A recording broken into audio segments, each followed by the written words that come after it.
시편 94편 871쪽 이제 한 절씩 교독하면서 우리 23절까지 교독하면서 봅시다. 여호와여 복수하시는 하나님이여 복수하시는 하나님이여 빛을 비추어 주소서. 세계를 심판하시는 주여 일어나사 교만한 자들에게 마땅한 벌을 주소서. 여호와여 악인이 언제까지 개가를 부르리이까. 그들이 마구 짓거리며 오만하게 떠들며 죄악을 행하는 자들이 다 자만하나이다. 여호와여 그들이 주의 백성을 짓밟으며 주의 소유를 곤고하게 하며 과부나 나그네를 죽이며 고아들을 살해하며 말하기를 여호와가 보지 못하며 야곱의 하나님이 알아차리지 못하리라 하나이다. 백성 중에 어리석은 자들아 너희는 생각하라. 무지한 자들아 너희가 언제나 지혜로울까. 귀를 지으시니가 듣지 아니하시랴 눈을 만드시니가 보지 아니하시랴. 또 백성을 징벌하시느니 곧 지시로 사람을 교훈하시느니가 징벌하지 아니하시랴. 여호와께서는 사람의 생각이 허무함을 아시느니라. 여호와여 주로부터 징벌을 받으며 주의 법으로 교훈하심을 받는 자가 복이 있나니. 이런 사람에게는 환난의 날을 피하게 하사 악인을 위하여 구덩이를 팔 때까지 평안을 주시리이다. 여호와께서는 자기 백성을 버리지 아니하시며 자기의 소유를 멸하지 아니하시리로다. 심판이 의로 돌아가리니 마음이 정직한 자가 다 따르리로다. 누가 나를 위하여 일어나서 약자들을 치며 누가 나를 위하여 일어나서 악행하는 자들을 칠까. 여호와께서 내게 도움이 되지 아니하셨더라면 내 영혼이 벌써 침묵 속에 잠겼으리로다. 여호와여 나의 발이 부러진다고 말할 때 주의 인자하심이 나를 붙드셨사오며 내 속에 근심이 많을 때 주의 위안이 내 영혼을 즐겁게 하시나이다. 윤례를 인자하고 재난을 꾸미는 악한 자들이 어찌 주와 어울리리까. 그들이 모여 의인의 영혼을 치료하며 무죄한 자를 정죄하여 피를 흘리려 하나. 여호와는 나의 요새이시요 나의 하나님은 내가 피할 반석이시오. 같이요. 그들의 죄악을 그들에게로 되돌리시며 그들의 악으로 말미암아 그들을 끊으시리니 여호와 우리 하나님이 그들을 끊으시리로다. 아멘. 오늘 시편 94편은 표제가 없습니다. 그래서 이게 어떤 상황과 어떤 배경에서 쓰여진 것인지 표면적으로는 알 수 없지만 이제 읽어보니까 이제 대충 알겠어요. 큰 두 가지 축이 있죠. 그건 뭐냐면 사회적 약자들을 핍박하는 악한 자들을 이야기합니다. 그리고 두 번째 성도들을 핍박하는 자. 그러니까 이 두 가지 악행을 행하는 자들에게 과연 나는 그러면 그런 시대적 상황 속에서 어떻게 살아갈까?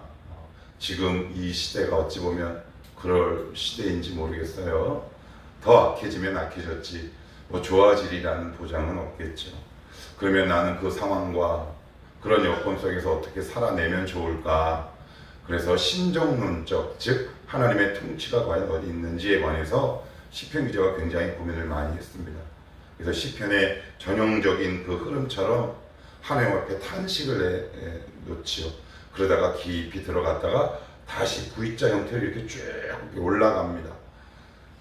그럼 하나님 저는 어떻게 하면 좋겠습니까? 거기에 대한 답을 오늘 시편 기자가 주고 있는데, 자, 우리 1절 2절을 제가 다시 한번 볼게요. 여호와여 복수하시는 하나님이여 복수하시는 하나님이여 빛을 비추어 주소서. 어떤 하나님이여?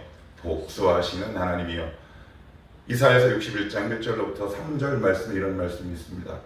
여호와 영이 내게 명하셨으니 나를 보내사 포로된 자에게 자유를 갇힌 자에게 노임을 전파하며 그리고 여호와의 은혜와 신원의 날을 선포하게 하려 함이니라. 하나님은 복음의 내용 가운데 어떤 하나님이 있냐면 신원, 즉 보복하고 복수하는 하나님이 있다.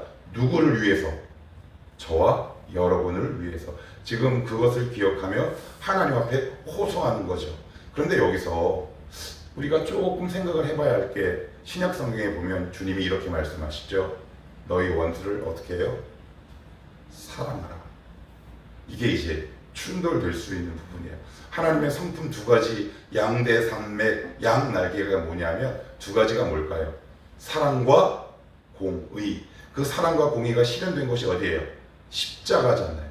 자기 아들을 버리는 십자가, 우리 죄를 위해서 대신 돌아가신 그 십자가가 사랑과 공의가 온전히 실현된 것인데, 오늘 이 시편 기자는 그럼에도 불구하고 하나님 얼마나 힘들었으면 복수해 달라는 말을 이렇게 하겠습니까? 그러면서 2절에 이렇게 얘기하죠. 세계를 심판하시는 주여 일어나사 교만한 자들에게 마땅한 벌을 주소서, 이렇게 얘기합니다.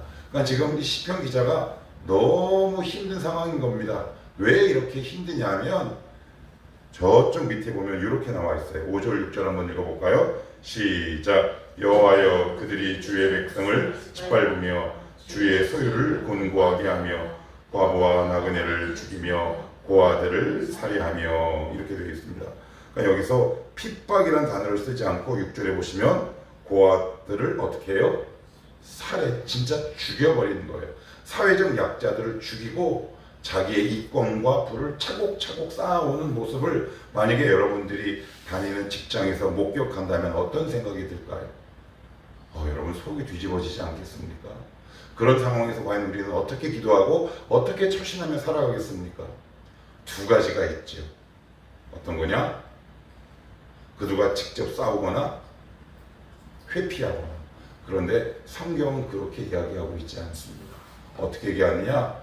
불의한 상황에 대해서 기도하지만 거기에 대해서 성도로서의 마땅한 목소리를 내야 한다라고 얘기합니다. 그래서 제가 전에 시편 제가 말씀을 드릴 때 이렇게 얘기했어요. 불의한 일을 보고 회피하는 것은 악에 동조하는 또 다른 행위다, 이렇게 말씀을 드렸어요. 그런데 우리는 기도한다는 명목으로 불의한 일을 외면하는 경우가 이 시대에 많다. 악을 보시면 거룩한 소리를 내셔야 합니다. 그거 아니라고 소리를 내어야 하죠. 특별히 교회에서 소리를 내어야 합니다. 악은 악이다, 나쁘다, 너희들 잘못 가고 있다 라고 소리를 내는 것, 그것이 때로는 직장에서, 때로는 내가 속한 공동체에서 정당한 소리를 내는 것이 정말 건강하고 거룩한 성도의 모습이다. 자, 그러면 이 악인들은 왜 이렇게 악행들을 행할까요? 왜 이렇게 죄들을 지고 그럴까요? 그 이유가 있어요. 우리도 그래요. 그 다음 절에 이렇게 써 있어요. 7절. 이들이 왜 이렇게 나쁜 짓만 골라 할까? 7절 같이 한번 읽어볼게요. 시작. 하기를 여호와가 보지 못하며 야곱의 하나님이 알아차리지 못하리라 하나이다. 그래요. 왜 그래요? 하나님이 보고 듣지 못한다고 생각하기 때문에 그래요. 이게 이제 죄와 벌을 쌓는 거죠. 성도도 역시 비슷합니다. 예를 한번 들어보면 내가 어떠한 악행이나 죄들을 계속 반복하는데 하나님이 이때쯤이면 뭔가 혼나야 되는데 혼나지 않아요. 그럼 여러분들 조금 불안해요? 아니면 안 불안해요? 저는 불안해요. 왜 그런 거 있잖아요. 나 분명히 잘못해서 이제 집에 가면 엄마한테 등짝 맞겠구나 그랬는데 엄마가 갑자기 씻고 밥 먹어 그러면 할렐루야 이런 생각이 들면서도 한편으로는 겁나죠. 차라리 맞는 게 속 편한데 이게 무슨 이야기냐? 내가 지금 어떤 죄를 반복하고 있는데 하나님이 오래 참으시는 것을 보고도 계속 그 죄를 반복하면 어리석은 삶을 살아가고 있는 겁니다. 굉장히 중요합니다. 왜요? 차라리 개입하시고 종아리를 맞는 게 나아요. 그런데 내가 죄를 계속 짓고 있음에도 불구하고 하나님이 여전히 침묵하고 계시는 것을 오히려 죄를 짓는 기회로 삼는 사람들이 있다 없다? 있다. 우리도 그런 적이 있을까요? 없을까요? 여러분은 모르겠는데 전 있어요. 그래? 여기 가도 괜찮아? 그럼 조금 더 가볼까? 여기 가도 괜찮아? 그러면서 점점 죄가 확대되고 재생산됩니다. 그거 아주 보기 약한 행동입니다. 만약에 오늘 이 말씀을 듣는 우리 사랑하는 성도 여러분 가운데 이거 나에게 하는 말씀인데 라고 깨닫으시거든. 이제 내가 멈추라는 하나님의 마지막 경고구나 라고 딱 멈추는 것이 지혜로운 삶이다. 악인들은 왜 이렇게 죄를 반복하냐? 하나님 보고 듣지 못하고 지금 당장 자신들에게 특별한 일이 발생하지 않으니까 그 동일한 죄를 반복한다. 자, 그럼 우리는 어떻게 하면 좋을까요? 그럼 그들은 그들의 삶이고 그럼 우리는 어떻게 하면 좋을까요? 이 부분을 오늘 조금 더 깊이 살펴보시는데, 자 12절 한번 읽어볼게요. 12절입니다. 시작. 여호와여 주로부터 징벌을 받으며 주의 법으로 교훈하심을 받는 자가 복이 있나니. 이게 이제 이렇게 얘기합니다. 이게 무슨 얘기일까요? 하나님이 사랑하는 성도들을 통치하시는 두 가지 양대의 산맥이 있습니다. 그건 뭐냐면 징계와 교훈입니다. 징계와 교훈이에요. 이게 이런 말씀이에요. 여러분들도 아마 제가 이렇게 말씀드리면 나에게도 그런 시절이 있었어. 저도 몇 번 말씀드렸지만 신학교를 다니면서 몇 번 신학을 중단해야만 하는 위기가 있었어요. 외부로부터 위기는 아니고요. 성화되지 못한 저의 죄악으로 인한 위기입니다. 그런데 하나님이 그때마다 적절하게 따끔하게 저를 매를 호되게 되셨어요. 근데 그때는 그게 그렇게 서운한데 지나고 보니까 저 고백이 어떤 고백이 나냐면 그때 하나님이 나에게 개입하지 않고 내 폭주하는 삶에 브레이크를 밟지 않았으면 나는 망했겠구나. 그 당시에는 그게 그렇게 서럽더라고요. 그렇게 억울하더라고요. 아니 이렇게 잘 되는 것을 못 본다고? 그런데 하나님이 호되게 브레이크를 탁 거셨어요. 안 돼! 라고 저한테 묻지도 않으셨어요. 혹시 여러분 인생 속에 그런 과정이 있고 혹시 지금 과정이 있습니까? 그러면 이게 좀 무엇을 얘기하는 걸까요? 악인에게는 하나님의 개입과 브레이크가 없다는 겁니다. 그러니 어때요? 감사하구나. 오히려 힘을 내서 살아갈 만하다 라고 오늘 시편 기자가 고백하고 있는 거예요. 여기서 중요한 것이 있어요. 삶을 살다 보면 교회 공동체든 가정이든 아니면 직장이든 여러분들을 유독 힘들게 하는 무언가가 있을 수 있습니다. 그럴 때 여러분들 어떻게 하시겠습니까? 여러분 굉장히 힘듭니다. 특별히 가정에서 나를 너무 아프게 하는 사람, 아니면 직장에서 나를 너무 힘들게 하는 사람, 그 상황에서는 시편 기자는 뭐라고 얘기하느냐? 그것마저도 나를 성화시키고 성숙시키는 성화의 재료로 삼고 있다라고 말씀합니다. 하나님이 보시기에는 성도의 시간은 버릴 것도 없고요. 성도 주변에 있는 사람은 버릴 게 하나도 없어요. 이게 굉장히 중요해요. 저도 예전에 부목사 시절, 전이었나 부목사 시절이었나, 제 교구 담당 한 지역장 분이 속을 너무 썩이는 거예요. 막 여러 가지 민원이 들어와요. 목사님, 전도사님이었나,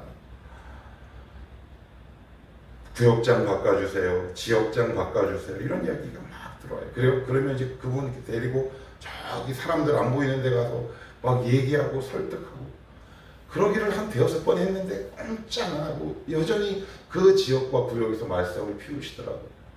그래서 너무 속이 상해서 제가 드디어 결심을 했어요. 무슨 결심? 마음으로 손절을 치기다. 내가 끊어내리라. 그런데 그게 잘 안 돼요. 제가 잘해서 안 되는 게 아니라 어느 날은 그냥 이렇게 말씀을 듣고 그분을 위해서 기도하는 것은 마음을 이미 접어두고, 그런데 갑자기 기도도 하지 않았는데 어느 날 갑자기 무슨 생각이 딱 드냐면 이런 생각이 딱 드는 거예요. 너는, 이게 무슨 음성이지? 너는, 그래요. 너는 그때 제가 깜짝 놀랐어요. 나도 그런 적이 있었고, 나도 이 악한 모습을 통해 누군가를 성화시키는 악의 재료가 된 적이 있구나.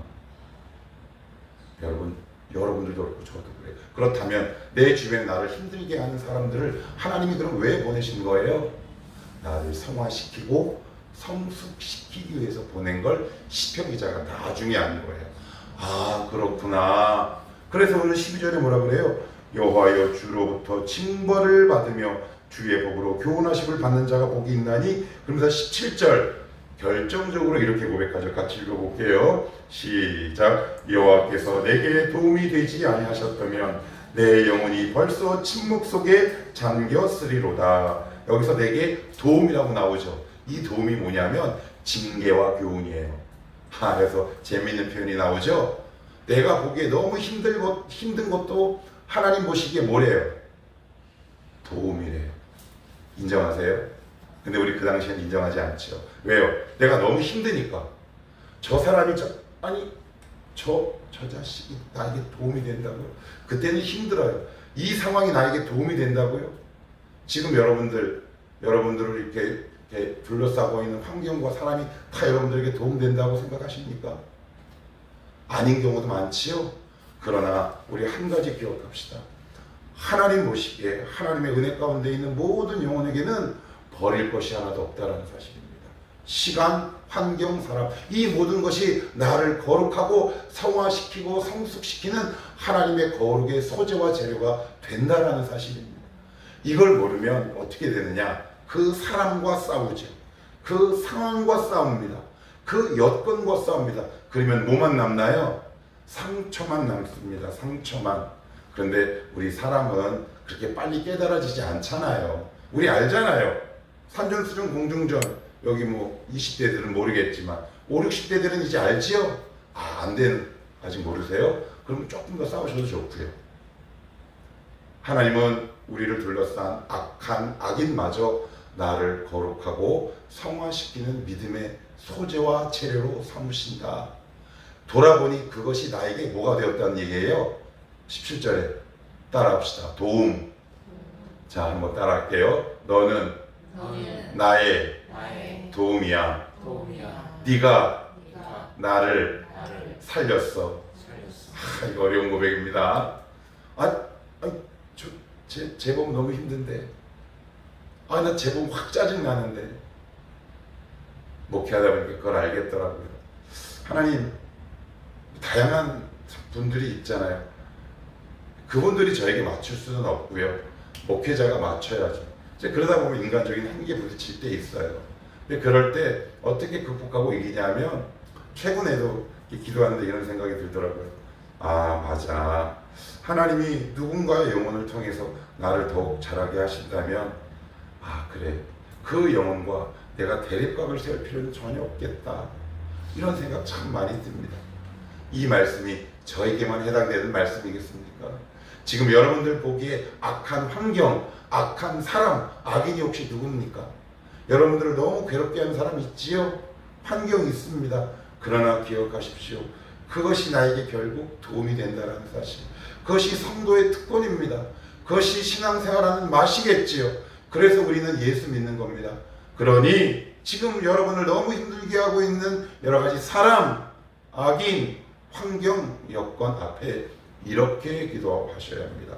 12절 말씀을 붙들고 이렇게 기도해야죠.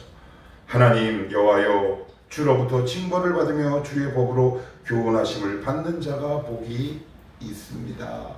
하나님, 이 문제를 통해 제가 더욱더 성화되고 거룩하게 하옵소서. 이렇게 기도하는 자가 복된 사람이다. 그 문제와 싸우지 않게 되기를 바랍니다. 그 사람과 싸우지 않게 되기를 바랍니다.